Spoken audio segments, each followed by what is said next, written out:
Okay,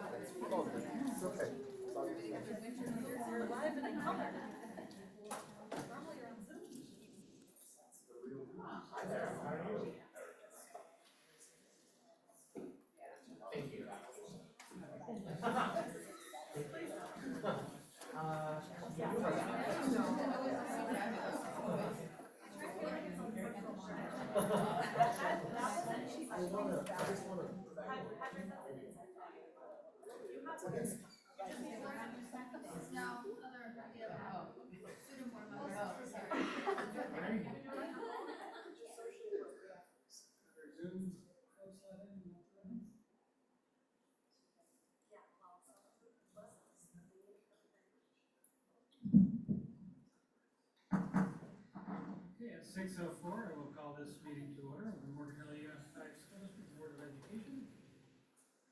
Good evening, thank you for joining us in person or on Zoom. We got everybody in?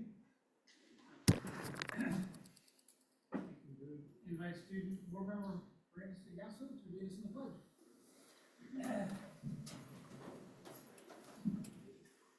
Allegiance to the flag of the United States of America and to the republic for which it stands, one nation, under God, indivisible, with liberty and justice for all.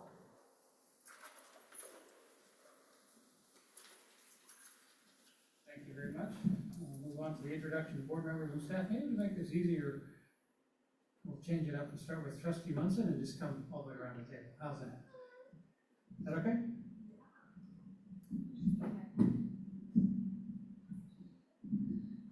Good evening, Trustee Munson. I don't know, I forgot. Is that it? Yeah, Trustee Munson. Sorry, I threw you for a loop. You did fine. Good evening, nice to see you all here. Trustee Marquez. Good evening, Trustee Sarah Northrop Gaddis and Board Clerk. Good evening, happy Friday, Junior, Board Vice President Veronica Andrade. Good evening.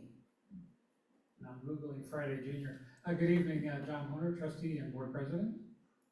Good evening, Carmen Garcia, Superintendent. I'd like to address our Spanish-speaking community. Tenemos traducción simultánea. Por favor, hagan clic en el icono del mundo debajo de la pantalla. Gracias por estar con nosotros. Good evening, Claudia Estrada, Executive Assistant to the Superintendent. Good evening, Roger Perez-Hasso, Student Board Member. Good evening, Nancy Altman from the Trustee Area 1. Friday Junior would be Thursday. Good evening, buenas noches, Diana Jimenez, Assistant Superintendent of Educational Services. Good evening, Cabrera Chang, Assistant Superintendent of Business.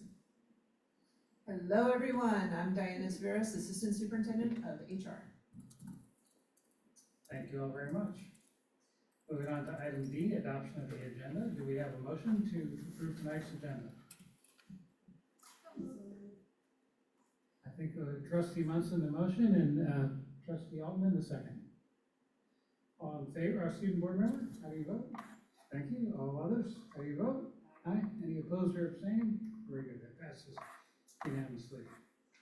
Item E, our closed session action report. We have no actions to report out of closed session today. So we will move right on to item F, recognitions and presentations.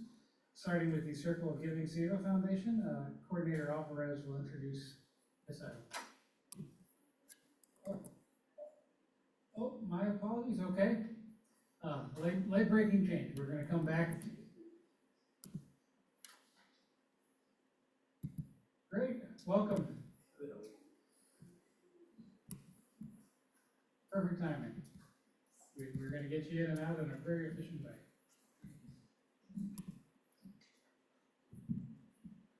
Sorry, just changed a little bit, so. Good evening, trustees. Crystal Alvarez, I'm a coordinator with our Ed Services Department. I oversee our data research and special projects. Part of the special projects are our partnerships with our CBOs, with our community-based organizations. And tonight, I would like to introduce to you Circle of Giving CEVA Foundation, which is a amazing partnership we have with this organization. I'd like to ask Poonam to please step forward as I give you a little bit of background on the Circle of Giving and the partnership that they have with our school district.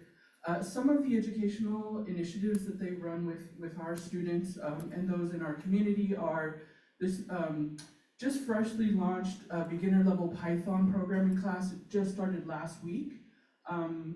They also offer free tutoring for students in grades 2 through 8, and that will be starting shortly. And they're also calling for tutors. We did email our families, any high school students that are interested in being tutors for these students in grades 2 through 8. Please follow that information or reach out to us. We would be happy to provide that information as well. They also offer an Empower You program for teens aged 13 through 19 that'll be starting in February, and then a new AI and robotics program that'll be starting in the spring. And this is just a sampling of the programs that they bring to our students in our community and really give back to for the greater good. And so we could probably go on and on and on about this, but I would love to introduce to you Poonam and give her a second to introduce herself. Thank you, Crystal. I really appreciate this. Dr. Garcia, President on Honor, and the board members, trustees, principals that I've recognized from when my kids went to school at El Toro, and all the parents here. Very happy to have you here. I just wanted to give you a little bit of a background about Circle of Giving. So about 5 years ago, I was the president of the Indian Association for many years, and when my tenure was ending, I just felt that there was a need for us, for the Indian community especially, the ones in South County, to give back to the extended community. Primarily because of the resources and the skill sets that our community had. And so we put our minds together and we said, you know what, let's call it an initiative, Circle of Giving, where we've gone one full circle and it's time for us now to give back to the society. And as soon as we started Circle of Giving as an initiative of the Indian Association, unfortunately, COVID happened. And as you know, with COVID, there were a lot more low-income families, a lot of more people suffering on the streets. And the only thing that we could do at that point was serve the homeless. So we started making meals for the homeless every single weekend. And for the last 5 years, we've made over 10,000 meals for the homeless. But then we did realize that our students were still at home, remote. What do we do with them? These were brilliant kids, wanting to get into the Ivy Leagues and the UCs. So we decided to start with a free tutoring program. It's an online homework support and any kind of integrated math or calculus. These kids are very good at that. And we started an online tutoring where we would have the tutors and the tutees fill out their own respective forms, match them, do a nice 1:1 matching, and then both of them would decide which day of the week would work out the best for them. In the last 5 years, we've tutored over 400 students in the Morgan Hill Unified School District, all remote. And at the end of the year, we get a certificate of appreciations for all these tutors, have it signed by either the mayor or Dr. Garcia. And it's great because these students love it. This is a great leverage for them to get into colleges, right? And then we took it another step. We said, hey, you know what? These students are very good with computers. So why don't we start with computer programming? So a couple of years ago, we started Python programming, an 8-week session, followed by HTML and Java. That went great, and huge shout out to Andrea Nicolette from the YMCA. She's been giving us the venue for the last 2 or 3 years, which has been amazing. So lots of students from the Morgan Hill Unified School District have been trained on beginner level Python, HTML, and Java. And then this year we said, hey, you know what? Now that we're pivoting to AI, as everybody knows, let's move on to AI and robotics. So spring of next year, we're now going to start a 8-week AI and robotics class. We've already kicked off the beginner level Python programming that started yesterday at the CRC. So principals, if we still have a few more seats left, there's about 4 or 5 students that we can accommodate. You can reach out to me or Crystal over here. She's got the registration form. We make sure that we have waiver liability release forms that are signed by the parents, medical consent, photography, we're very thorough. Fingerprinting by the tutors, we make sure that it's all covered. We're also going to start, just for the girls, a application security class, which is more of a cyber security, mainly for the girls in the Morgan Unified School District. So there's a lot going, but I'm very, very proud of the empowerment program, which we started last year. This is a 12-week Empower You program where we enhance students with leadership skills, public speaking, entrepreneurship, mental health well-being, and this has been an amazing class that we've had for the last 2 years. All of the mentors that we have are certified mentors. They're certified coaches.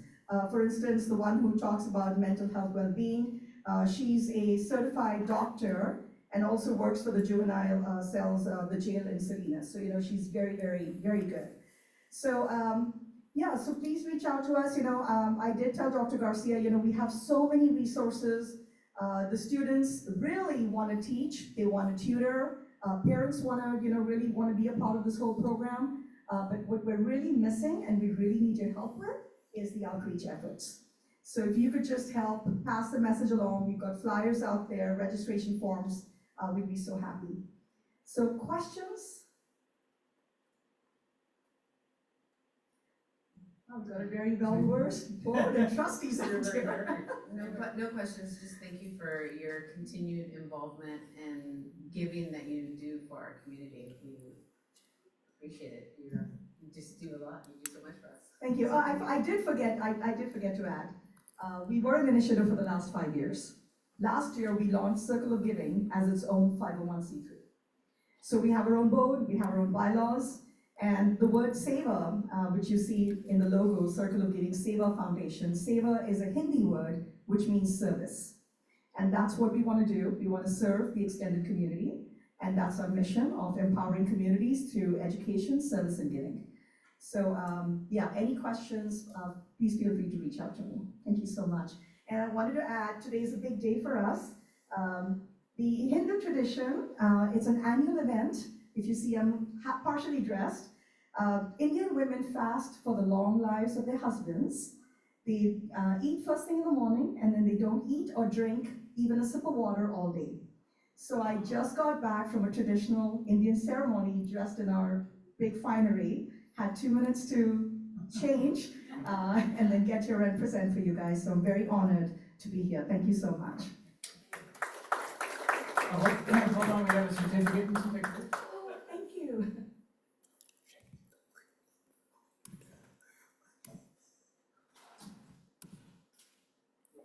See your finery, if that was appropriate. Thank you so much. I was going to come in my finery. That would have been the first for the Morgan Unified School District, I'm sure. We would have loved that, we would have loved that.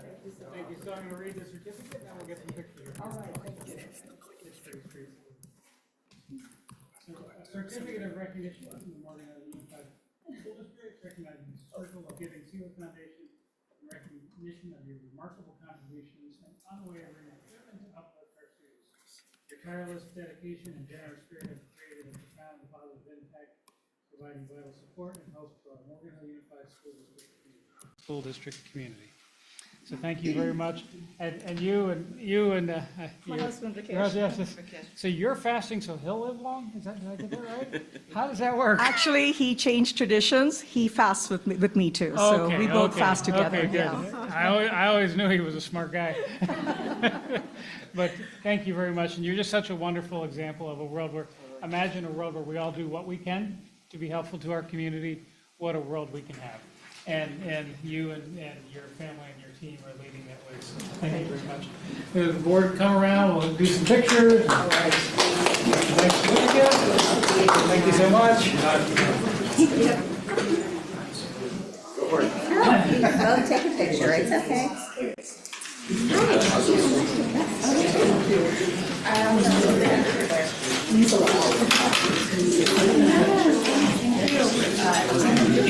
Oh, okay. Oh, yeah, here, I can do it.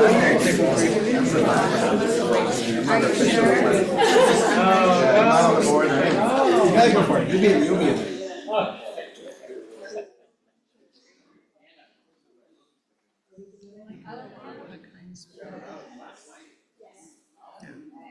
Why don't we take turns? We'll look at yours first. Yeah, look at me first. Yeah.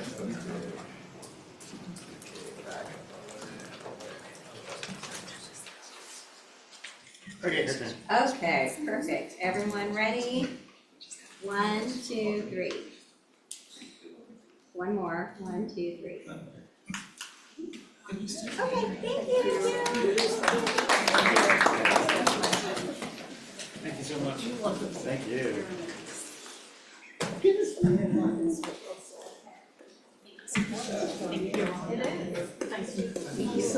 Thank you. That's important.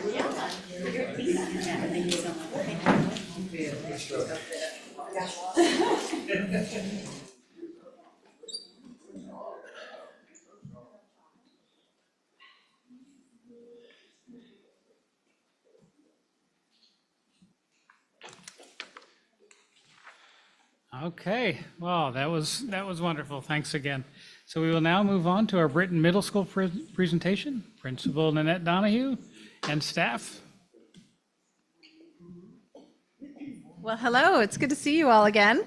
I'm Nanette Donahue, principal at Britton Middle School. This is my 8th year at Britton. I'm very, very proud of the work that our staff does, and Alfonso Gallegos, our assistant principal, 3 years now, third year. We are very excited to share with you some of our highlights. I'm looking around and I was trying to figure out how many people worked at Britton, went to Britton, had a child that goes or went to Britton. Are there any students in here that went to Britton? Yep, there we go. How you doing? You might see a picture you recognize coming up here pretty soon. All right. Okay, so I'm going to go ahead and pass this on to Alfonso to get started, and then I'll jump back in. Good evening, everybody. As Nanette said, my name is Alfonso Gallegos, Vice Principal at Britton. Having a blast working at Britton, enjoy working there. And a little bit about our school. We have 748 students, about 140 more than we had last year. Is that correct? About 140 more than we had last year.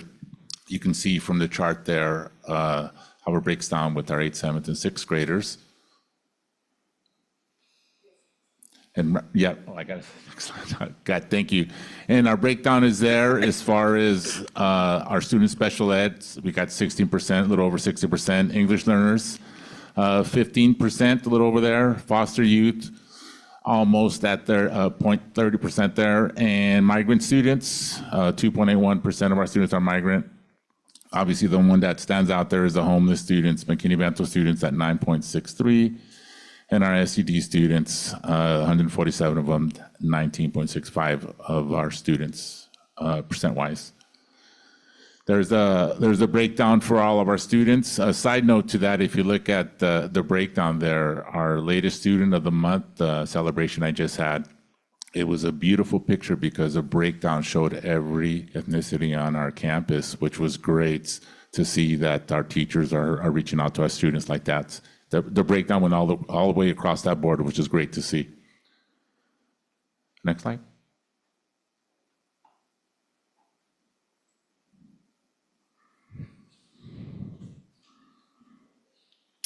Our Britton staff, we got 67, you might recognize that teacher there, right? Mr. Punches. He's still there, and he's probably asking, why am I here, right? We got 67 dedicated staff members, 37 certificated staff members, 37 bachelors, 30 with teaching credentials, 18 with masters, 1 national board certification, 2 enrolled in a doctoral program, and 1 has a doctorate degree. At the bottom there, you see our special education services. We have a therapeutic support program. For those of you, the name had changed from beta to therapeutic support program. We have inclusion classes, SIA classes, which include the English, math, science, social studies, our SWAG program, and our reading workshop. Next slide. That picture of Mr. Punches is my favorite. He has his button-up shirt on for back-to-school night, and definitely was in his element with his old man glasses down like this. You can tell him I said that, Charlotte. Okay, so we have several goals in our SIPSA this year. I'm going to share two of them with you. They both fall under our first goal of student academic achievement.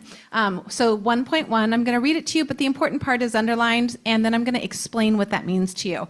So our first SIPSA goal, by the end of the fall diagnostic, which is coming up in December, November, December-ish when we do that one, by the end of that diagnostic window in December, Britton Middle School will increase the school-wide median percent progress towards typical growth by 5% points in both reading and math as measured by the iReady diagnostic assessment, compared to the 2025 winter diagnostic. So we're looking at last year's compared to this year's December data.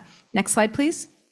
So I thought, wait, no one really knows what typical annual growth actually means. So I asked our, as my teachers call it, our unpaid assistant, ChatGPT, or in this case, Gemini, to help me break it down for you. How can I explain what typical growth is? So first part, typical growth targets based on the baseline diagnostic score. So the kids take an assessment in August. Based on that iReady score and the student's grade level, iReady sets individualized typical growth targets for the end of the school year. And this target is based on historical data, based on millions of students. Number two, subsequent diagnostics happen. We have one in December and another one at the end of the year, April, May-ish. As the student takes the additional iReady diagnostic throughout the year, the scores are compared to the first one in August. And then the calculating progress, the student's actual growth, which is the difference between their current score, so that would be the December score or the May score, and their baseline score, which was in August. This is divided by something and becomes their typical annual growth target. The result is expressed as a percentage. So an example, if a student had met 50% of their annual typical growth by the middle of the school year, that means they are on target for meeting their typical annual growth for the year. If they're at 75%, that means they're already achieving more than what their typical would expect. Next slide, please. So this is the data from last December. And if you look right here, you can see on the blue on the left-hand side, not the pretty colors of the green, but the blue on the left-hand side, you see 79% right there on the just left of the line. I'm sorry, it says 70%. My eyes are playing. Oh, that was math. Can you go back one slide, please? My eyes were not playing tricks on me. Okay, so this is our reading goal data for last. So as of last year in December, we were at 79% of the annual typical growth overall. So that means that we were exceeding our expectation for the year for typical growth. Next slide, please. And this is the math, and we were at 70% last December of exceeding, and so we were exceeding typical expected growth also in math. Next slide, please. So I'm sorry, could you go back, please, a slide?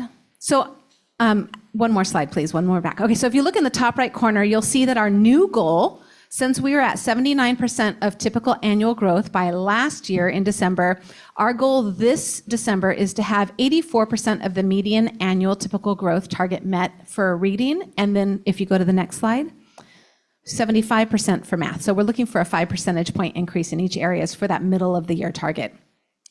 It gives us a good data. What I would really like is to use the end of the year data, but we have to write our SIPSs within a time. So this will at least give us, are we on the right track? Next slide, please.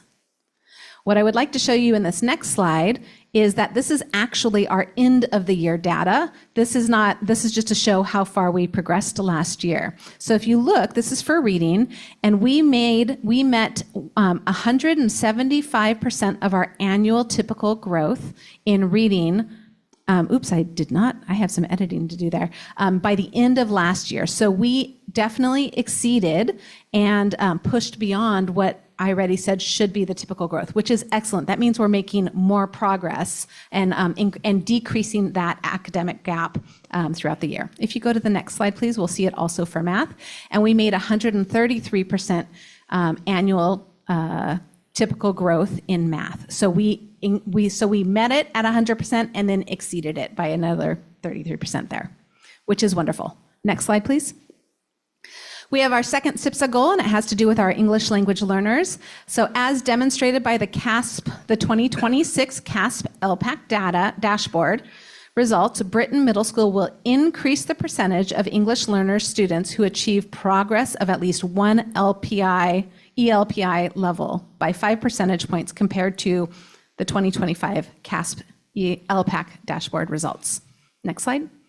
Okay, so this is, I pulled this off of one of our dashboards, and you can, it's a historical over time outlook. It's kind of interesting because this data that shows up is actually 2 years old data. So I have some arrows to try to help explain this. So if you look, you've got the different bar graphs right there, and the purple shows the percentage of students that are at the LPAC level. Can you see it? Okay, I will pull this up. Thank you, that progressed at least one level. And so that right there shows that over time, in 2022, we were looking at the 21 data, and we had a 59% growth, and then went from 40-something, and now we're at 47% back in 2024, which is actually the 23-24 data. I would like to let you guys know that we do have our reclassification data for last year, although it's not displayed up there. We are reclassifying 48% of our ELL students at Britain this coming year, throughout this year based on last year's data. So we're really, really proud of the hard work we're doing to grow our students in that area. Next slide, please. I just wanted to show it in a different way, and I apologize. It looks like the pictures got bigger somehow, so it's covering some of our words. I'm apologizing for that. I'm not sure why that's happening. We have our English learners last year on our California State dashboard, shows that we are actually in the green, which means we're making progress. So remember, this data is from the 2023-24 school year, this part right here. And so we are making, if you go back one, there you go. So we are in the green and making progress. And so I expect we're going to be in the green again this year because we are continuing to make really great progress for our students. But our goal, our new goal, if you see up in the right corner where the arrow is that, look at that, we get a smiley face. I've never seen that before. 50, we're looking to see 50, we have now it's an ambitious goal because we have 48%, right? Or 47 was what on that bar graph. So we want to see 56% of our ELs increasing at least one LPAC level. I want to see more than that, but I think that is a very doable, especially with the work that we're doing at our school. I hope, but I expect that we're going to meet that goal. Next slide. Okay, now I've duplicated the slide. There's 2 of them, so I'm just going to go over one of them, but in your deck, if you want to look at the numbers versus the percentages on my little graphs right here, it's on the next slide. So, is this yours or is this mine, actually?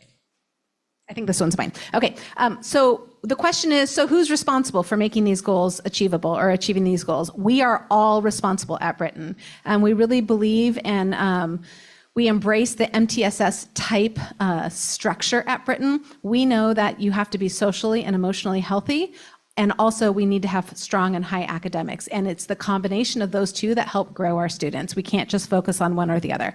So some things that we're really proud of is we know our students really well at Britain. We use the data, we teach, we assess, we reteach, we create intentional collaborative student groupings.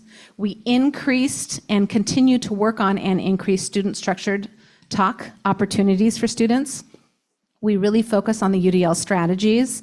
We anticipate variable learning needs within our classrooms and then plan for them. Students, and as a result, students are and do take ownership of their own learning, and student academic success is increasing at Britain. So if you look at the student, so this is the student growth by number. It's way too small for you to see here, but hopefully if you open it up on your PDF that you have attached to your board minutes, you'll be able to see it. I took the diagnostics number 1 and 3 and broke it down by grade level and put them back to back.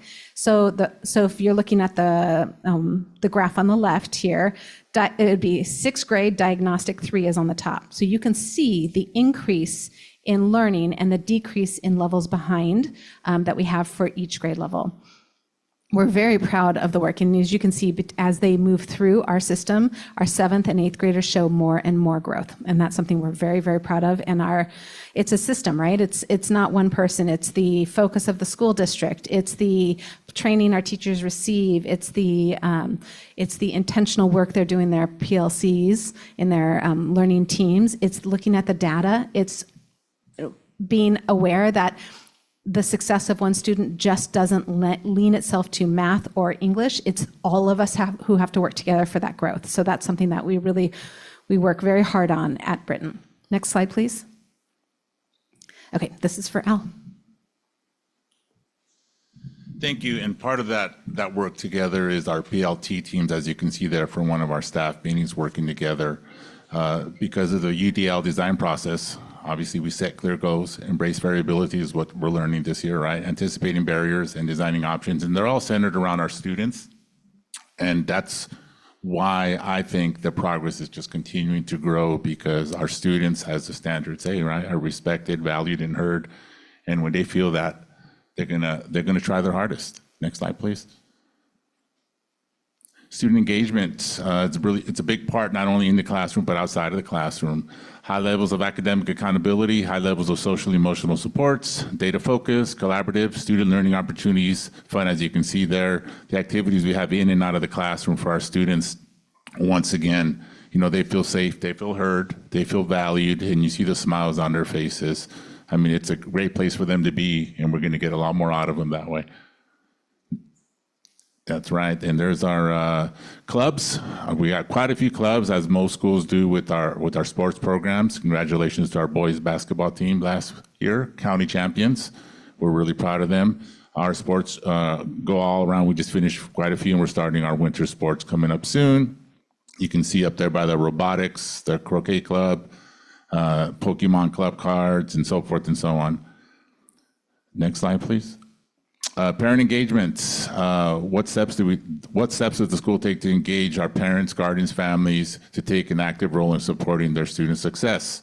That's a question could be answered by our back to school nights, our ELAC meetings, school site council meetings. We're constantly reaching out with the support from our team, from the front office all the way out to the teachers to reach out to them.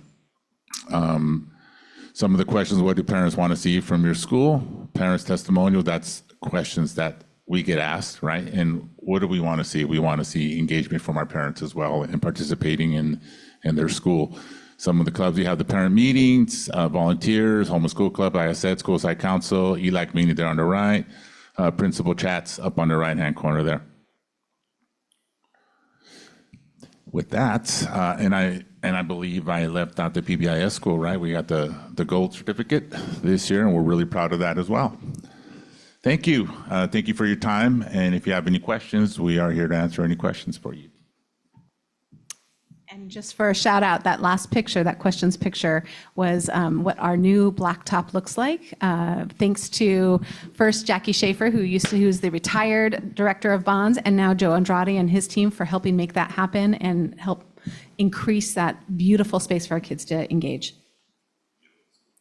Thank you very much. Any questions, comments? Trustee Altman, go first.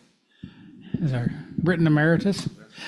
Yes, and I'm glad to see you. It looks like you listened to me some, like we got to compare it to something. We can't just give numbers. That was really impressive with the expected growth.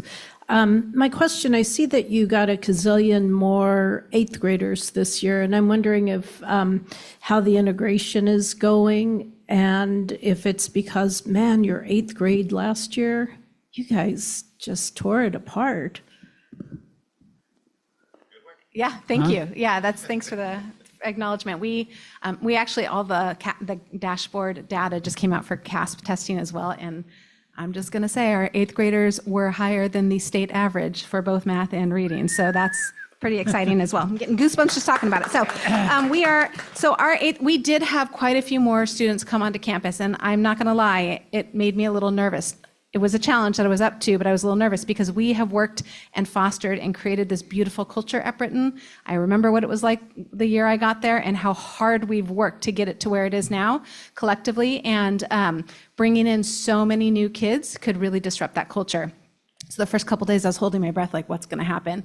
It was beautiful. We just have so many kids that already are here, like, yeah, no, that doesn't happen at Britain, right? And so we had a couple kids who came from actually not even our own school district, from different school districts who were like, well, I don't know how to be on this new, because you have to code switch when you come to a new school. You have to learn the environment. And so there was a little bit of trying to figure it out.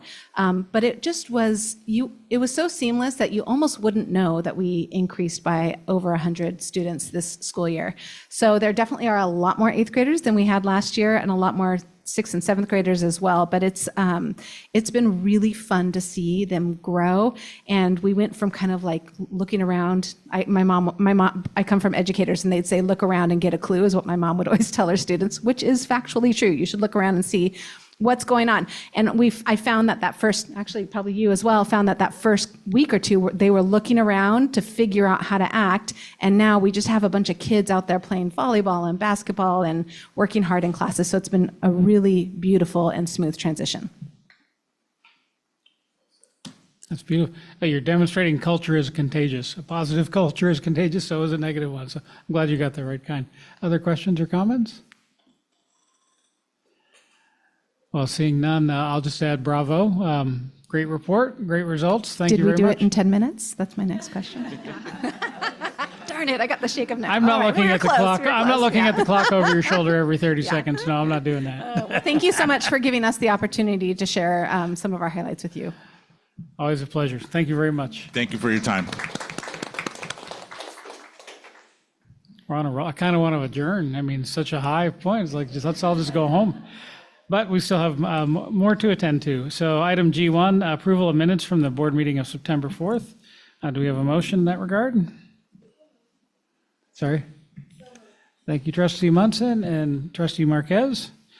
Board Member Paredes Yasso, how do you vote? All other board members, aye if you agree. Aye. Any opposed or abstaining? That passes unanimously. Moving right along to the minutes of our board retreat on September 8th. Do we have a motion to approve? Thank you, Vice President Andrade. Do we have a second? Thank you, Clerk Sarah. Northrop Gaddis. I always get mixed up between the first names and the last names. Thank you very much. Student board member? Thank you. Other board members? Aye. Any opposed, abstaining? None. That carries unanimously. And then moving right along, minutes from the special board meeting study session of September 25th. Do we have a motion for those minutes? Thank you, Trustee Munson. How about a second? Okay, thank you, Trustee Marquez. Student board member? Aye. Other board members? Aye. Aye. Any opposed or abstaining? No, that carries unanimously. Great. Thank you all very much. We're now on item H, public comment this is for public comment on topics not listed on the agenda. The board may not discuss issues raised, but we'll take them into consideration, or staff may do so. And any comments by visitors? Sorry? No? I said the wrong thing? No. Oh, okay. Okay, I hadn't gotten to that. Yes. Do we have any requests for public comment? No. The answer to that is no. I thought no was, I got it wrong, which happens, and that's why I have people on my side to keep me straight. So we will move on to our other communications, starting with our student board member report.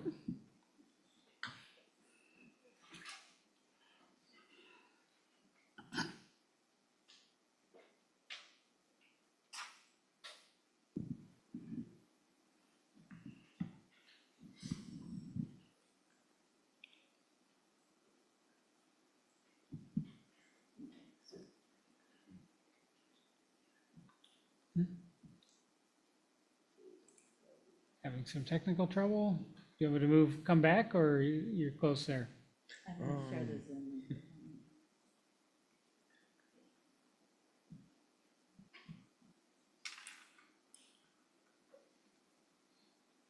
Give your superintendent report,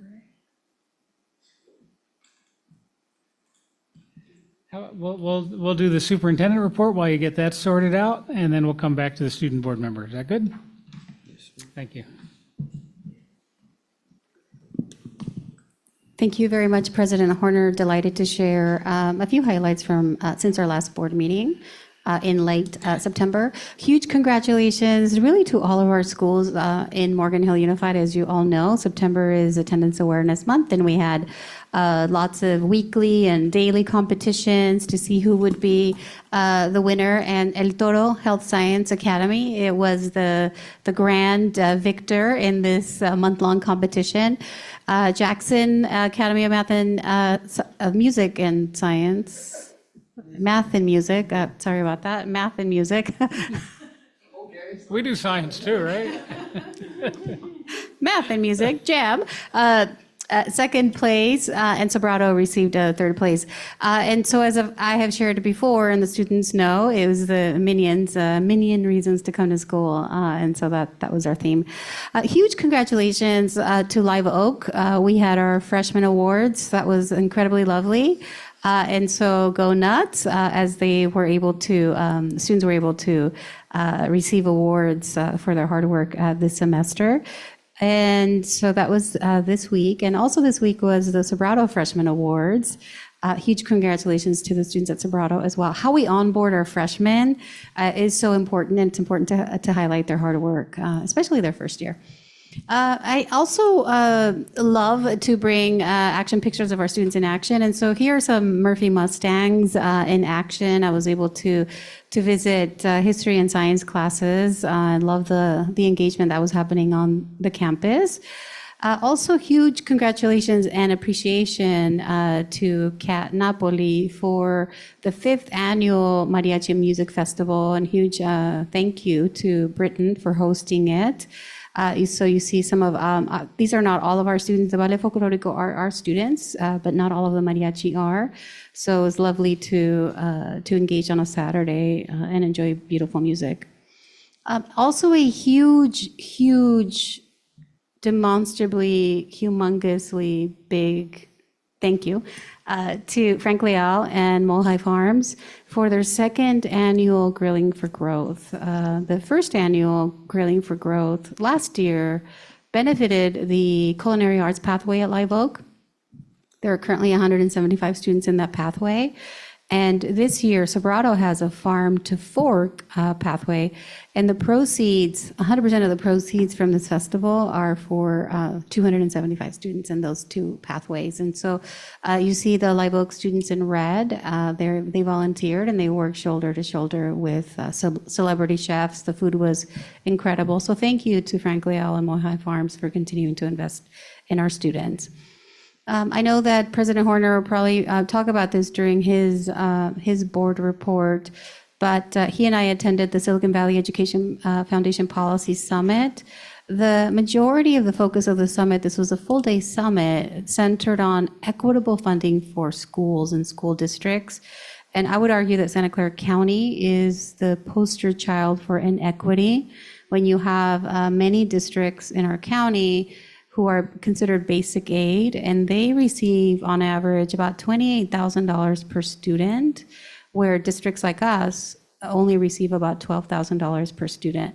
And so the summit really is focusing on what can we do from a legislative perspective to right that ship, that equity ship, to not take away from those districts that are more wealthy and not take away money from them, but look at how we fund school districts in a different format.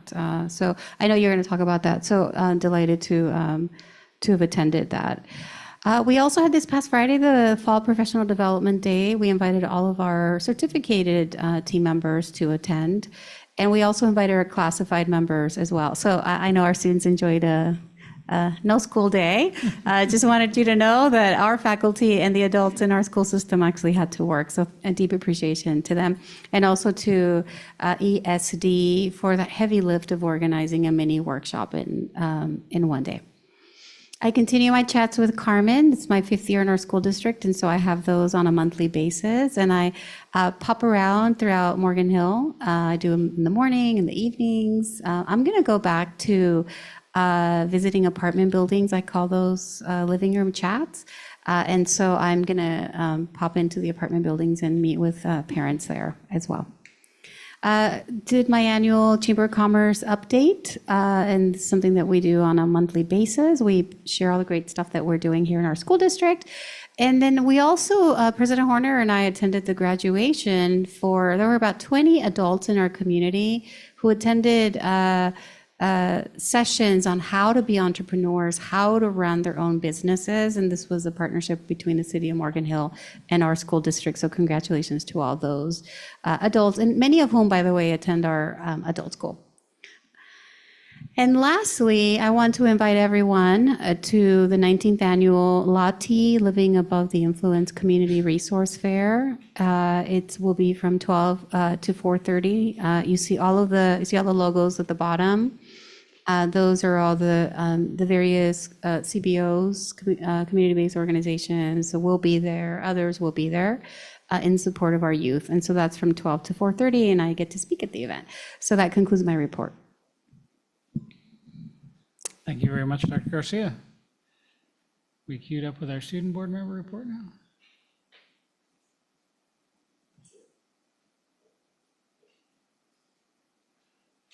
There we go, fun with technology. Right. Good. All right, so this is my MHUSD school report on our district sites. My name is Ronnie Paredes, and I'm the student board member. Today's October 9th, 2025. So starting off with Live Vogue, tomorrow we have our rally, which is going to be lots of fun. It's going to be during school and our tutorial. It's going to be lots of dancing, singing, I hope so, and I'm guessing games.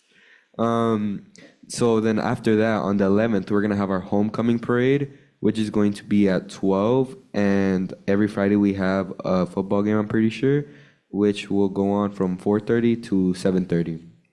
Today was Adam Sandler's day, so you guys could probably imagine, how that went. And tomorrow is class color day, so we will be wearing colors based off our graduating class. Like seniors will be wearing pink, juniors will be wearing blue, and so on. So for Ann Sobrado High School, the first quarter ends on the 10th. Please don't be too upset with your children, and allow them to go to the homecoming dance, which will be from 7 to 10 tomorrow as well. Sadly for Central, I have nothing. So Britain Middle School, they have their newly renovated gym ceremony, which will be on the 21st from 4 to 5. This is so exciting, and students will finally have a newly renovated gym to finally, develop their skills in sports and just have fun during PE. And Britain also had his fall concert today. I'm not sure how that went, but I'm guessing it was pretty fun. Martin Murphy is having his admin coffee chat from 9:15 to 10. And this will be tomorrow. PA Wash, no report. So Barrett Elementary School is having its LLAC meeting, which will be tomorrow from 1:30 to 2:30. It's having its moving night from 2:30 to 5 on the 17th. It didn't specify which specific movie, but that will be on the 17th. Chat with the principal will be on the 22nd of this month. It will go from 7:45 to 8:45, so make sure to wake up early. Nordstrom Elementary School will have its Fall Fest all day tomorrow, and it will have its Lions Den Halloween Parade all day as well on the day of Halloween. Los Paseos Elementary School is going to have its coffee with the principal on the 21st, and that's going to be next month. It's going to go from 8 till 8:30. San Martin Gwin is going to have its home and school club meeting on the 14th of this month. It's going to go from 8:15 to 9:15. Paradise Valley Engineering Academy is having its Unity Day. They're going to wear orange on the 15th, and it's going to last all day. They're having their Great American Shakeout Drill, which will be on the 16th. This will really help teach our kids how to be more careful and protect their peers during an emergency. Fall Festival will be on the 17th. It will go from 4:30 to 6:30. So Jackson Academy of Math and Music will have its Fall and Parent Student Lunch on the 10th. It will last all day. They will have the Unity Week from the 13th till the 17th, and that will also be with Paradise Valley, so they will all be in sync. They're gonna have their chat with the principal on the 17th, and that's gonna be all day. El Toro Health Science Academy, there's no report, and that's everything. Phew, a lot going on. Sorry, you're pointing to somebody? Sorry? Nothing. Oh, thought I missed something. It happens. Okay, great report. Thank you very much. Now we move to employee groups. I think we're starting with President Yen from the Morgan Hill Federation of Teachers.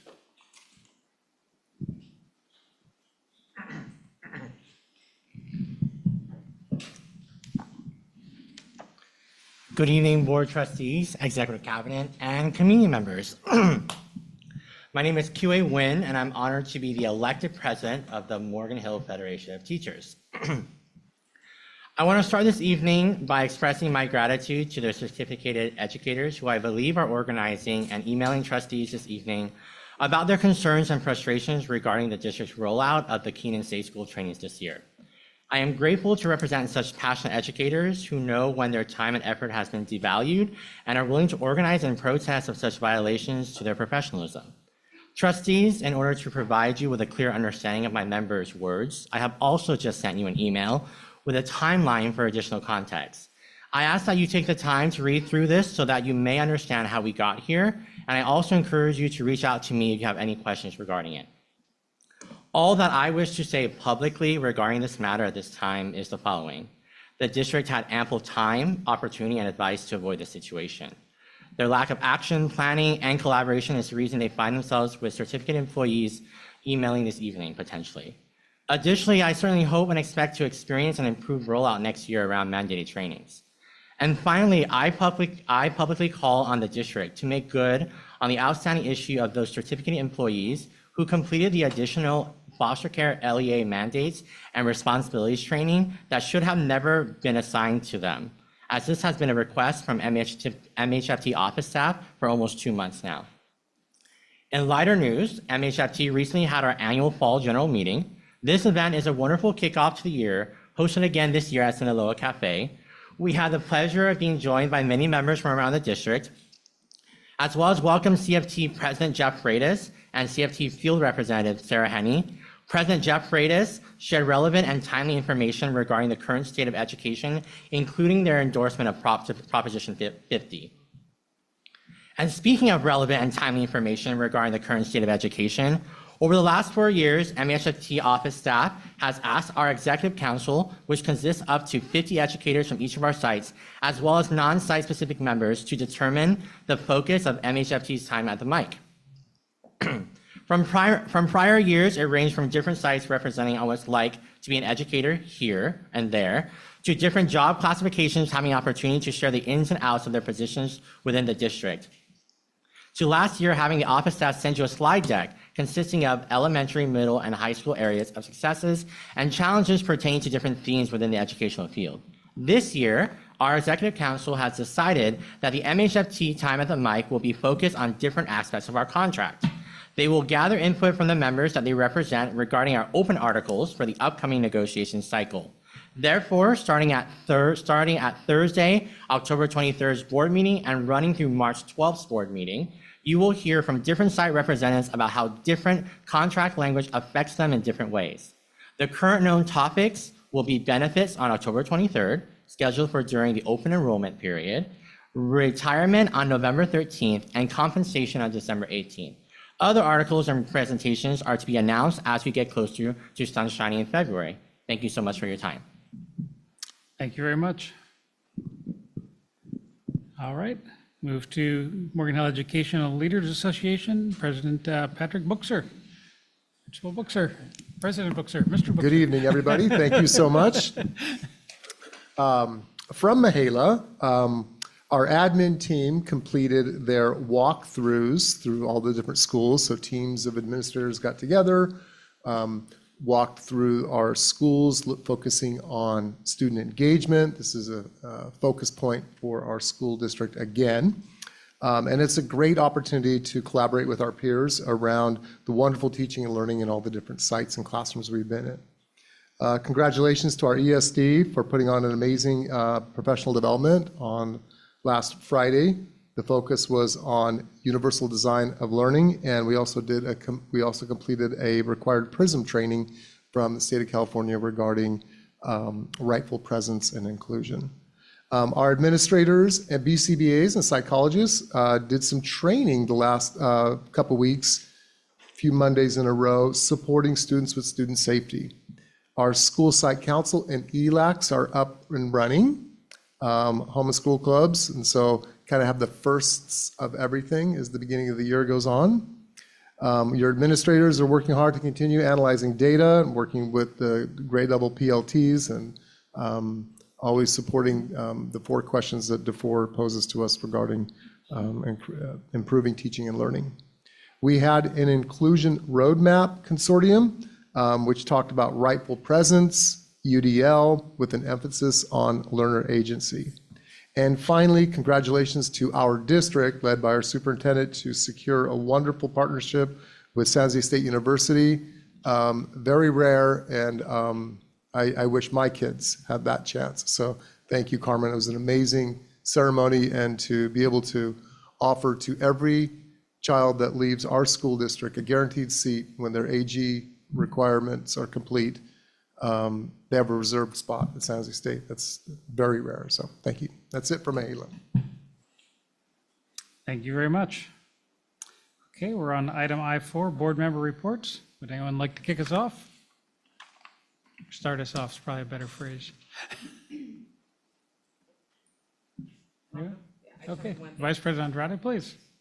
Over the Sunday, I attended the Mohi Festival, and what was really interesting is they actually sold double the tickets that this year than last year. So there were a little over 600 tickets, and so you do the math, $250 for, on average per ticket. As somebody who, I worked in retail, my son is in the service industry. I'm a big proponent of CTE and hospitality industries, and there's a lot of young people in the audience tonight, and I just want to tell you that hospitality is life training. If you want an education in life skills, you're going to learn it working in a restaurant, whether it's front of the house or back of the house. Conflict resolution, patience, communication, responsibility, all of it. And the best part of being there was the local collaboration with Rebecca's in Gilroy, because now Rebecca's partnered with Gav, and Gavilan College now offers a culinary pathway. So if students in Morgan Hill Unified are really serious about pursuing hospitality, there is now a certificated career pathway that is available to you in just 10 minutes up the road. And so it was a great turnout, and I look forward to the check being presented to the students. So yeah, it was great. It was a great day. That's it. Thank you. Anyone else? Anything down here? Trustee Altman, please. I went the other route on Sunday, and Gilroy Gardens had an educator day, which was really nice. Free tickets for educators, and I stood in for a friend's sixth husband, and so I got to go to Gilroy Gardens and enjoy their boo days. Wow, sounds wonderful. Trustee Marquez, please. Now that Trustee Altman had mentioned that, I also went to the Stanford San Jose State football game that was put on and offered for teachers and school staff members, and it was pretty awesome. We left thinking that San Jose State was winning, and Stanford came back. So it was pretty intense, and it was a lot of fun. So I went to show my appreciation for that offering of the tickets to us. Wonderful, thank you. All right, if everyone else is done, I have a few things to report. It's been a busy month. Yesterday and today, got my Sobrato colors on. Got to enjoy the freshman awards ceremonies, first at Live Oak yesterday and today at Sobrato. What great fun, chatting with some of the parents. One parent, was like, I have a senior here, we didn't used to have this. Like, no, so this is one of the new things we started doing, and the intentional effort around freshman success and freshman celebration, right off the bat as ninth graders is really bearing fruit, and it's just so fun. And both campuses, I'll just say kind of the mood, or as as we heard from Britain, kind of look around and see what's going on here. Both schools, I just really enjoyed the environment, the adults, the students, everybody seemed like they were doing their thing in a joyful and meaningful way. So just always a pleasure to get a chance to visit any of our campuses. So that was great. And then Dr. Garcia mentioned the Silicon Valley Education Foundation Annual Policy Summit. This was the third year they've done that. That foundation for years focused on math and science education, which they still have big programs in, mostly focused on East Side, East San Jose, the East Side Union kind of coalition they have going on there. But in recent years, they recognized really their executive director, Dr. Lisa Andrews, a retired superintendent and also a child of East Side. She grew up there. This education inequality, it's been a problem in California for 50 years, and it's actually getting worse. You hear about LCAPs and all these different acronyms going around, but it's actually becoming more and more exacerbated where the districts that have extreme property wealth, either because of high-priced homes or like the Stanford Mall, right? Not a lot of students come out of the Stanford Mall, but there's a lot of money coming out of the Stanford Mall compared to districts like ours or Gilroy or Milpitas or all throughout the state. So there was one effort led by State Senator Cortese this last year that ended up as a 2-year bill, but the real thing is making people aware. I mean, the folks that are in education, they know about this. You see it in HR. Many a school district, many a small or lower revenue school district says, we get teachers in, we train them, and then they're like, Palo Alto calls and says, how about an 80% raise? Okay, it's a commute, but off they go. So it's a tremendous problem. They've done a whole video on it called Zip Code Red that goes through specific examples. And in our county, it's so extreme. You can literally have people living across the street from each other, and you wouldn't know they're in 2 different school districts. So that's this year they took their whole forum around that topic. One of the sessions was led by our Legislative Action Committee of the County Association. We've been working closely on this topic. The work is far from done. Like I said, people have been talking about this for 50 years and it's getting worse, but it just requires, things are impossible until one day you finally figure it out. So that's, as far as structural things, we figure that out and figure out how to properly fund special education, everything else will get easy. So that's just a little bit about that. And thank you, Dr. Garcia, for being there as well. I guess the other thing I'll touch on from the County Association point of view, our Legislative Action Committee, which is now in its 5th year, is up to, we're at 13 members, school board members from all around the county. Large districts, we have Loma Prieta, one of our tiniest districts. We have San Jose Unified, our largest district.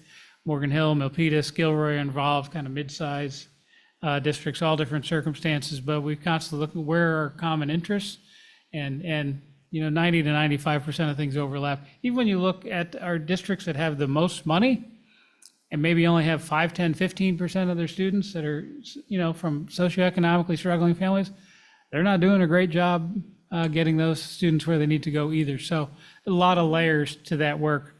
But we've also found that our work of supporting children and families, we overlap a lot with actually the county, not the county office of ed, the county's responsibilities around safety net services, housing, food, medical care, mental health care. That's primarily a county responsibility, but the county, much of that is done with their version of restricted funds.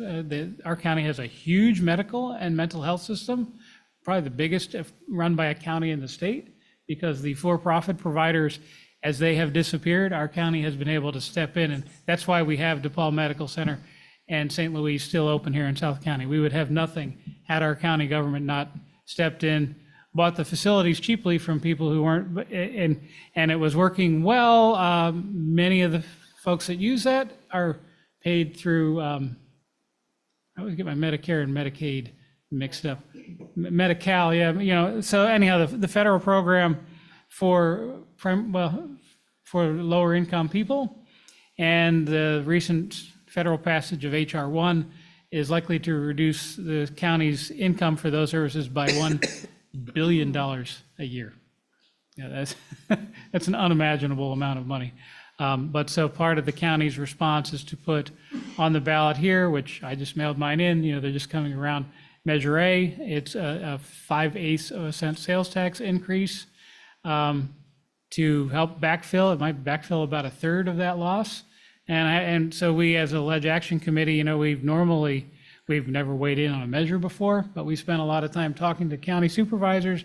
We met with the county executive, and considering, is this something that is salient enough for the students and families that we serve to weigh in on? Yesterday we met and said, absolutely. It was a unanimous vote to support and endorse Measure A. So I wanted to report that here, and we're continuing our discussions with the county. Hopefully that passes, but the area of when we think, and people have focused a lot on our care team and the other work we're doing here in Morgan Hill, much of it is innovative, but we're not really paid to do that. So how do we continue funding that? The work we've done around mental health and wellness, absolutely necessary, but again, we're not funded to do that. So we're continuing the conversation, not only helping the county hopefully have the funds they need, but also getting to think, when you're talking about serving children and their families, your first question should be, can we do this in partnership with the school district? Sometimes the answer is no, but that should be where you start, rather than, we've got our $11 billion to spend and, $1 million of that goes for stuff with schools. So we're really working with them to flip the script when you're thinking children and families. Food, our schools, we do more food service than any other public entity in this state. This is where it is. But are you talking to us about, are there ways to appropriately, put some funding here and leverage the resources we have? So that will be, an ongoing area of work for sure. And just one other thing around the county association, on November 15th, you will have gotten emails from Bonnie Mace. The association is having a gathering, particularly around our unhoused, is it unhoused, is it homeless, what's the terminology? And, but we're having a gathering again around the question of, how do schools, cities, and counties work better together? Because what we've learned is we don't even speak the same language. Like when we say unhoused, we mean McKinney-Vento, that's, one definition. If you talk to the County Office of Supportive Housing, they have a whole nother definition. And then if somebody has been living on the streets and finally gets housing, well, maybe they've been living on the streets in Sunnyvale and they get placed in Morgan Hill, or they've been living in Morgan Hill and they get placed in Sunnyvale because of available resources, but then we're still supposed to get those kids to their home school where they came from. The logistics and expense of that, it becomes almost impossible. So trying to figure out how to be smarter about that rather than everybody checking their compliance boxes. Okay, that's it on county stuff. I also attended the Chamber's Economic Development Committee meeting this morning. Today, there were two presentations, one from the new owner of the Chick-fil-A in town. It's a local family. They have T-Care in El Toro.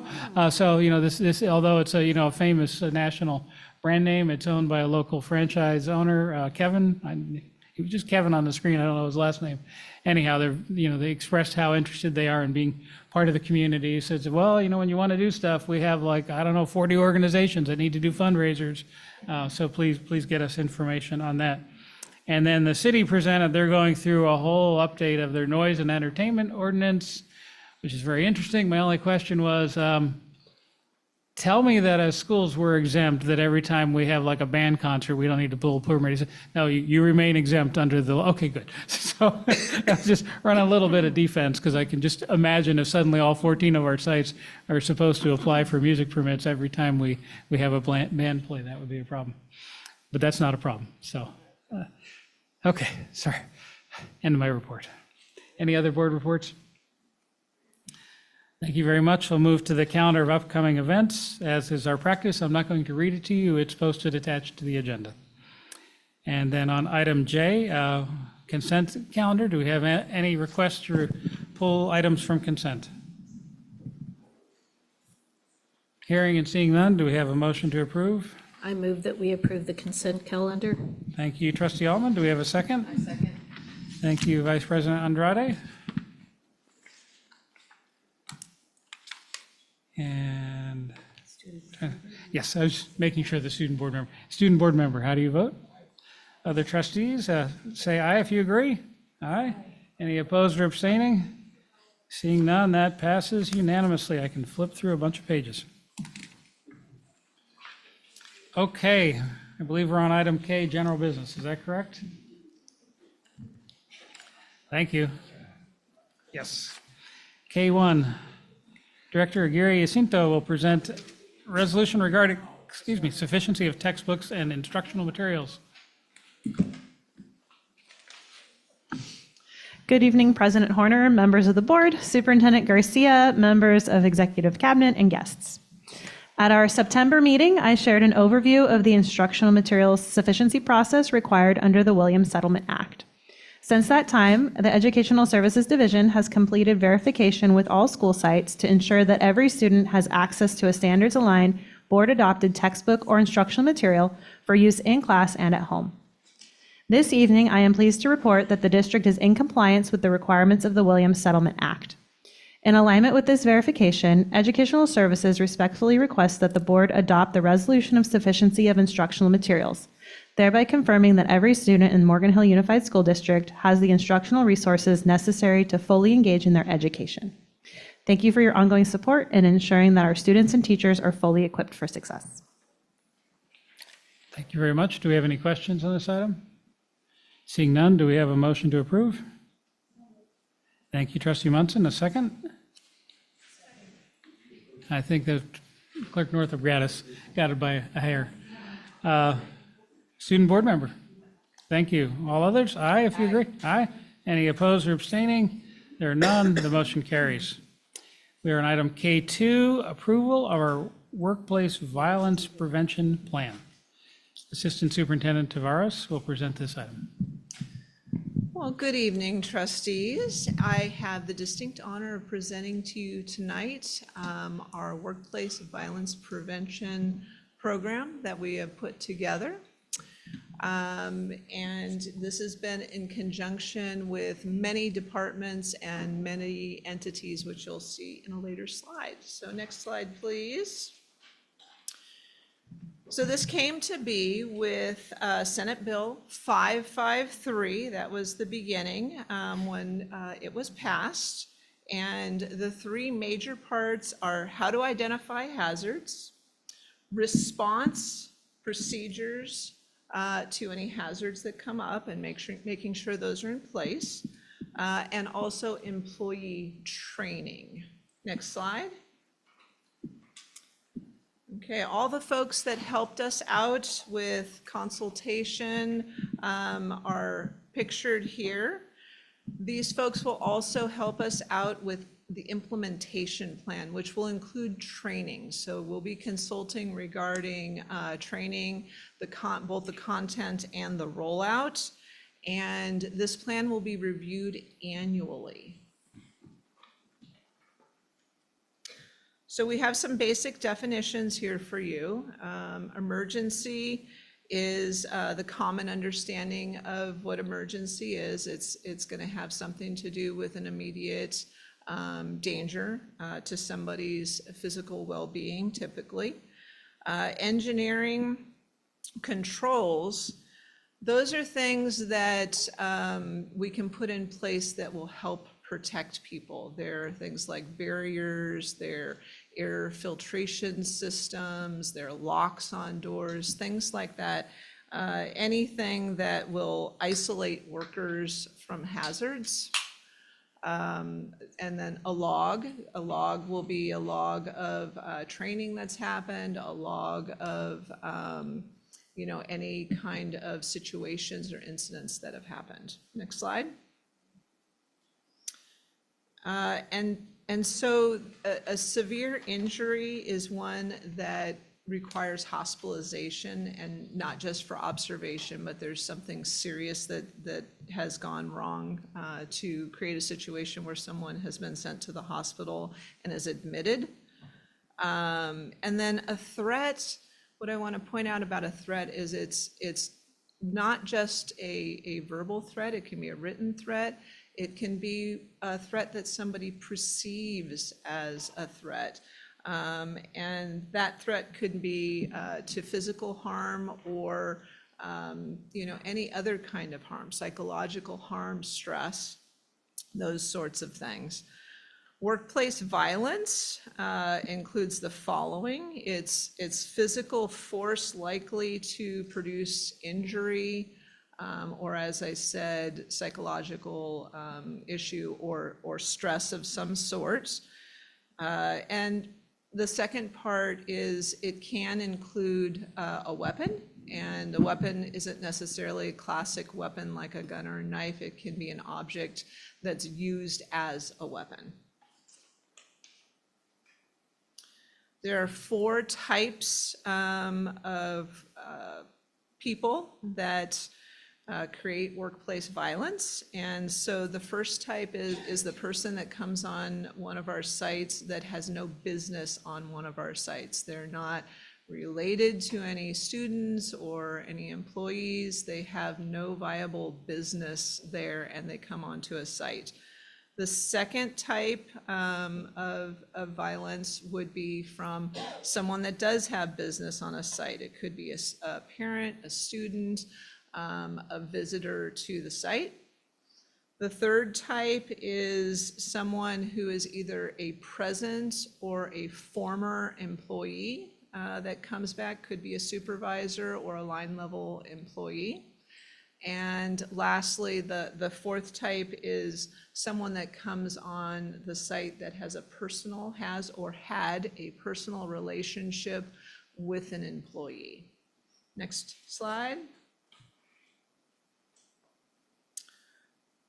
Okay, so this one has to do with hazard identification and evaluation. So inspections are really key in that. We need to make sure that the plan has been established, and that if there's an incident, we do an inspection, and if there's any incident that occurs, we do an inspection. Those are the times that inspection happens. We also check the log weekly and discuss anything that may have happened during the week. Next page. Hazard corrections. So we can't just see that there's a hazard, we need to do something about it. And so we must correct the hazard or remove the employees from the situation, one of the other, and we must do that in an expeditious manner. We have to document our corrective actions, what we did, and keep a log of what we did. And we need to apply the corrections to the specific work areas. So the correction isn't necessarily something that's going to be district-wide unless it's helpful to make that correction district-wide. So we don't overreact, we don't underreact, we make sure that the correction fits whatever the incident is that occurred. And then the administrator that is responsible is the Workplace Violence Prevention Administrator, the Chief Safety Officer, and for our district, that is Mr. Ricky Carrillo. He is our Director of Maintenance and works under Colvera on the business side of the house. Excuse me, reporting procedures. Obviously, we want people to call 911 in an emergency. We don't ever want people to think, oh, should I? We want them to call if there's an imminent danger, and not to take pause with that. However, we don't want people to overreact either. And if something is kind of a non-emergency situation or a situation that can wait and be worked through, they need to report the hazard or the situation to their immediate supervisor and or to Ricky Carrillo. Next slide. So we have some do's and don'ts. Basically, the do's, we want to make sure that we keep whatever the situation is as calm as we possibly can. We want to use calming words. We want to speak in a moderated tone. We don't want to get too excited. We want to be as proactive as possible, and less reactive. The things that we don't want to do is we don't want to do anything that endangers ourselves or anybody else. We don't want to jump into the middle of an argument. We don't want to try to restrain people. Those are the things we want to stay away from. We want to make sure that kind of like life-saving, if somebody's drowning, you don't jump in and try to save them. You may throw a life preserver, but you're not going to jump in and risk your own life, to save someone who's drowning. Next slide.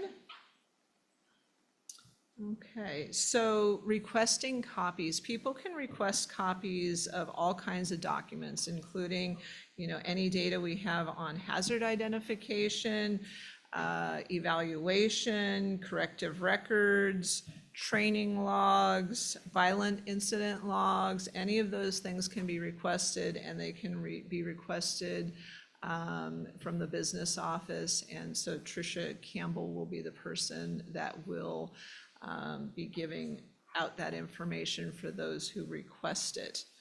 Want to talk to you for a second about next steps. Once you approve the plan tonight, and we are asking that you do approve the plan tonight, next steps are to put this plan on our HR webpage and the business webpage, as Colbert and I are working on this as a team, and we want to make sure that this document is readily available to all of our employees. We want it to be very easily found. Also, we will be working on training our administrators. Once this is approved, our administrators will train all of our employees, and there will be a link in the school site safety plans that will go to our workplace violence prevention plan. So with that, I invite any questions. Yeah, any questions? Sorry? Nope. Trustee Altman, please. I'm a little I am confused. Like a workplace violation hazard. What's an example of that?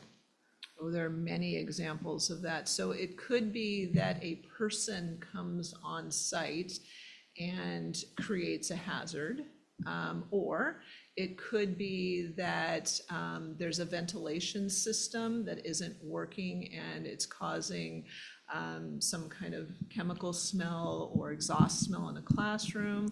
Or it could be something as simple as maybe there's a golf team at the school site, and they're practicing near a teacher's classroom, and the golf balls are coming into the courtyard outside the teacher's classroom, and somebody could get hit. A hazard is a hazard that could cause any kind of physical harm, psychological harm, or stress. So how does this mesh with safety plans? Site safety plans? Yes. That's my confusion. It Absolutely. seems that a lot of this, like a hazard would be in the safety plan, and violence is violence. And that's why there'll be a link to this plan in every site safety plan, so that it is readily available as part of the plan. This is brand new, okay, for this year for us. And we will be working to tick and tie and dovetail the plans together, but this will definitely be part of the site safety plan. Thank you for that question. Vice President Andrade, please. So I'll just clarify, maybe to provide some context for Trustee Altman. So my understanding is this is new. At Evergreen Valley College, we had to do mandated training that was 1 hour in person. And it was very similar, that same question came up. But it was a lot of, this was kind of coupled with like active shooter also, but then how do you de-escalate situations, conflict resolution, reflective listening, like it was like all embedded. And one of the things that they just told us was, this is something new. You have to go over this, and it's linked to also a facility site safety plan. So that was my exact same question when I was there too. Thank you. I from over the last several years, watching the state legislative process more than any healthy person should. You know, often bills come out of the Assembly or Senate, you know, responsive to a particular thing. Most of what we deal with is an education code. This bill is workplaces in general. So you think sadly of situations like just several years back at the Ford store here in Morgan Hill, a disgruntled ex-employee came and killed people, right? VTA. So there've been so this law, as I understand it, applies to any workplace. And lo and behold, we're also the largest employer in Morgan Hill, as well as being schools. So school site safety plans and a lot of what we do kind of comes under Ed Code, because unfortunately we've had to think for a long time about schools in this context, but now there's another layer. But the legislature doesn't always do a great job of thinking about, okay, if we're going to pass this bill, how does that affect all the other things that are already out there? So it's left up to organizations like ours to go, wait a minute, what fits with what? A lot of that happens. I think that's part of what we're dealing with here. Other questions or comments? Seeing none, do we have a motion to approve the plan? Thank you, Trustee Munson, I think that was. Yeah. Do we have a second? Thank you, Trustee Marquez. Student board member? Thank you very much. All other board members? Aye. Any opposed or abstaining? Seeing none, that passes unanimously. Thank you, trustees. Thank you very much. We're getting close to the end here. Yeah, I won't call a break because we're almost done. Any requests for future agenda items? Trustee Altman. I am wondering if there is precedent and if we could consider a resolution regarding Measure A as a school board. I know Gilroy just considered and passed one. I mean, voting Well, is. if they can do it, then I'd like to put that on the agenda for the next meeting because it is time constrained. Do we have, well, we would need 4 people in agreement. Do we have others that would like to see that agendized? Okay, yes, okay, so we will add that to next meeting's agenda. You already know where I stand on it as a personal matter. But yeah, I mean, it's not common for schools to weigh in, but I think that's. Maslow's before Bloom's. Well, Okay. this absolutely will impact our students, Yeah. and so it's, Yeah, like I it said. is within our area of interest. We're on the same page. Any others? Seeing none, we're almost at the completion of our agenda. We have one pupil personnel item. We've discussed this in closed session as appropriate for a student-related item, but here we will vote. Do we have a motion to approve the recommendation for expulsion of student E 2526-001? Thank you, Vice President Andrade. Do we have a second? Thank you, Trustee Marquez. Student board member, you do not get involved in this one, and you're lucky for it. So those that agree, please say aye. Aye. Any opposed or abstaining? Okay, that passes unanimously. And at 7:30, the meeting is adjourned. Please, one of the